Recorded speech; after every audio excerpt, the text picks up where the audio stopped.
बिस्मिल्लाहिर्रहमानिर्रहीम। अस्सलाम वालेकुम। आज की इस वीडियो में हम डिस्कस करेंगे केमिस्ट्री से रिलेटेड कुछ इंपॉर्टेंट एमसीक्यूज। एमसीक्यू नंबर 1 है, which gas is use in gas welding. Option है हाइड्रोजन गैस, एसिटाइलिन या फिर इथाइलिन। इसका करेक्ट आंसर है एसिटाइलिन। एसिटाइलिन को यूज़ किया जाता है गैस वेल्डिंग में। Acetylene is commonly use as a fuel gas in gas welding processes. It is often combined with oxygen to create a flame with sufficient heat for welding and cutting metals।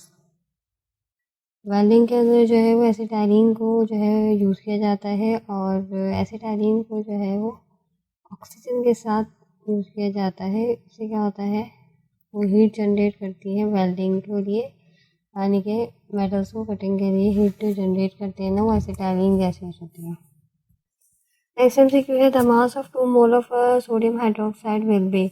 Options है 2 ग्राम, 20 ग्राम और 80 gram. तो इसको किस तरह से solve करेंगे, इसमें पूछ रहे हैं कि 2 मोल का मास क्या होगा सोडियम हाइड्रोक्साइड का। तो सबसे पहले आपको सोडियम हाइड्रोक्साइड का फॉर्मूला बताना चाहिए, वो होता है NaOH। ये सोडियम हाइड्रोक्साइड का फॉर्मूला है, ये एक बेस होता है।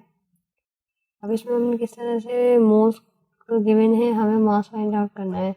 तो यहाँ पर हम मोल्स का ही फॉर्मूला यूज़ करेंगे। मोल्स का फॉर्मूला होता है number of moles is equal to mass divided by molecular mass.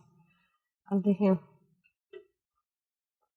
Number of moles तो हमें यहाँ पे पता है, मॉलिक्यूलर मास हम खुद से कैलकुलेट करेंगे एटॉमिक मासेस को यूज़ करते हुए। तो सबसे पहले एटॉमिक मासेस को कैलकुलेट, एटॉमिक मासेस पता है हमें, हमें मॉलिक्यूलर मास कैलकुलेट करना है। तो सोडियम हाइड्रोक्साइड के सोडियम हाइड्रोक्साइड में जितने भी एटम हैं तो उनके एटॉमिक मासेस आपको याद होने चाहिए। तो सोडियम का होता है एटॉमिक मास 23, ऑक्सीजन का होता है 16 और हाइड्रोजन का होता है 1। अब इन सबको हम ऐड करेंगे तो हमारे पास आंसर आएगा 40 ग्राम। आ गया हमारे पास मॉलिक्यूलर मास। अब इस मॉलिक्यूलर मास को हम मोल्स के फॉर्मूले में पुट करके मास कैलकुलेट कर सकते हैं। Number of moles is equal to mass divided by molecular mass होता है। तो नंबर ऑफ मोल्स की जगह 2 लिख देंगे, मास हमें फाइंड आउट करना है। मॉलिक्यूलर मास जो है वो हमने भी कैलकुलेट किया, वो आ रहा है 40। अब 40 यहाँ पे डिवाइड हो रहा है तो इज इक्वल टू के उस तरफ जाएगा, मल्टीप्लाई होगा 2 से। तो मास किस तरह से आएगा, mass is equal to 2 multiply by 40, यानी कि 2 को जब हम 40 से मल्टीप्लाई करेंगे तो 2 4 ज़ा 8 और 0 ऐसे आ जाएगा, यानी कि 80 ग्राम। तो इसका करेक्ट आंसर होगा option C, 80 gram. Next MCQ है, the weakest of the following intermolecular forces dash. Option देख लेते हैं, hydrogen bonding, van der Waals force और आयोनिक बॉन्ड। तो इसका करेक्ट आंसर होगा वैन डर वाल्स फोर्स, क्योंकि वैन डर वाल्स फोर्स जो है ना वो एटम्स के डिस्टेंस पर डिपेंड करती है, यानी कि एक एटम दूसरे एटम से कितना दूर होगा उसके अंदर उतनी वैन डर वाल्स फोर्सेस जो हैं वो कम होंगे। Van der Waals forces are weak intermolecular forces that are dependent on the distance between atoms और मॉलिक्यूल्स। इसको आप एक इस डायग्राम से भी समझ सकते हैं। इसमें दिखाया गया है एटम ए और एटम बी। एटम ए और बी के दरमियान जब डिस्टेंस ज़्यादा होगा तो वैन डर वाल्स फोर्सेस जो हैं वो कम हो गई हैं, और जैसे ही दोनों करीब आएंगे तो वैन डर वाल्स फोर्सेस जो हैं वो मौजूद होंगी, क्योंकि इनके दरमियान डिस्टेंस जब कम हो जाएगा तो वैन डर वाल्स फोर्सेस जो हैं, क्योंकि वीक इंटरमॉलिक्यूलर फोर्सेस हैं, तो वो क्या है आ जाए, वो इन दोनों के दरमियान आ जाएंगी। नेक्स्ट एमसीक्यू है, a compound is always consist of same element combine at the same fix ratio.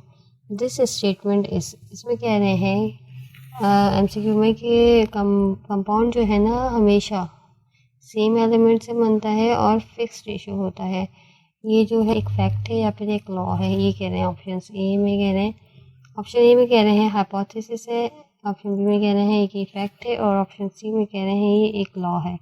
तो इसका करेक्ट आंसर है, ये है एक लॉ, यानी कि ऑप्शन सी जो है ना इसका करेक्ट है। नेक्स्ट एमसीक्यू है, which of the following statement is true about plasma. Option A है it may be the first stage of matter, it option B है it is a good conductor of electricity, option C है it is not a phase transition, option D है all of the above. तो इसका correct answer है all of the above. ये जो सारी statement है ये बिल्कुल सही है प्लाज्मा के लिए, ये सारी प्रॉपर्टीज प्लाज्मा में होती हैं। नेक्स्ट एमसीक्यू है, which one has the lowest density at room temperature. Options देख लेते हैं हम। ऑप्शन है नियॉन, Ne, अमोनिया NH3 और कार्बन मोनोऑक्साइड CO। तो इसमें से वो कौन सा है जिसकी डेंसिटी जो है वो कम होगी